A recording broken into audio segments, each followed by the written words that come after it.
Nama Nadiem Makarim, mantan Menteri Pendidikan, Kebudayaan, Riset dan Teknologi, kini kembali jadi sorotan. Bukan karena inovasi, tapi karena kementerian yang pernah ia pimpin sedang diselidiki atas dugaan korupsi raksasa senilai 9,9 triliun dalam proyek digitalisasi pendidikan nasional. Kasus ini bermula dari proyek ambisius pengadaan perangkat teknologi informasi dan komunikasi untuk sekolah-sekolah di Indonesia yang dimulai pada tahun 2020. Salah satu produk utama yang diadakan adalah laptop Chromebook. Padahal, sejak uji coba tahun 2018, jauh sebelum proyek digulirkan penuh, sudah ditemukan berbagai kendala teknis. Chromebook terbukti tidak efektif digunakan tanpa jaringan internet yang stabil, sesuatu yang hingga kini masih menjadi masalah besar di banyak wilayah Indonesia. Namun anehnya, rekomendasi teknis untuk menggunakan laptop dengan sistem operasi Windows malah diabaikan. Kementerian di bawah Nadiem justru menyusun kajian baru, mengganti buku putih sebelumnya, dan tetap memaksakan penggunaan Chromebook yang dari awal sudah diketahui tidak sesuai kebutuhan infrastruktur pendidikan nasional. Kini, penyidik Kejaksaan Agung mengendus adanya pemufakatan jahat dalam proses pengadaan tersebut. Tak main-main, dana yang digelontorkan dalam pengadaan laptop berbasis Chromebook mencapai 3,58 triliun dari anggaran 2020 sampai 2022, ditambah 6,39 triliun dari dana alokasi khusus.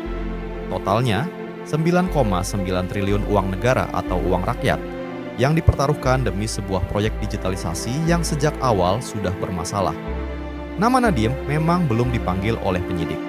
Namun sebagai menteri yang menjabat saat seluruh proses perencanaan, penunjukan vendor, hingga eksekusi proyek berlangsung, logikanya sulit untuk melepaskan tanggung jawab moral dan administratif dari dirinya.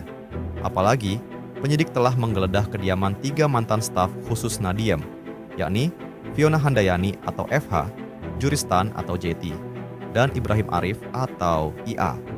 Mereka adalah orang-orang yang bekerja langsung di lingkaran terdekat menteri. Dari penggeledahan itu, penyidik menyita laptop, ponsel, hard disk eksternal, hingga dokumen-dokumen strategis, barang-barang yang kini sedang dianalisis untuk mengungkap sejauh mana praktik korupsi ini merambah. Menariknya, Menteri Pendidikan saat ini dengan tegas menyebut bahwa proyek pengadaan Chromebook sudah berhenti sejak era Nadiem, seolah memberi sinyal bahwa ini adalah warisan bobrok dari rezim pemerintahan sebelumnya yang kini coba dibersihkan. NCW meminta kepada aparat penegak hukum supaya mengusut sampai tuntas dugaan korupsi pengadaan laptop berbasis Chromebook ini. Dan publik juga tentu menanti, apakah hukum akan tegas menembus sekat kekuasaan dan jabatan elit? Ataukah lagi-lagi aktor besar akan lolos sementara yang dikorbankan hanya kaki tangan di bawah? Yang jelas, skandal Chromebook ini bukan hanya soal angka triliunan, tapi soal bagaimana sistem pendidikan kita dijadikan ladang bancakan. Dan jika benar ada pembiaran atau bahkan keterlibatan dari aktor utama, maka Nadiem Makarim dan jajaran rezim sebelumnya harus dimintai pertanggungjawaban di depan hukum.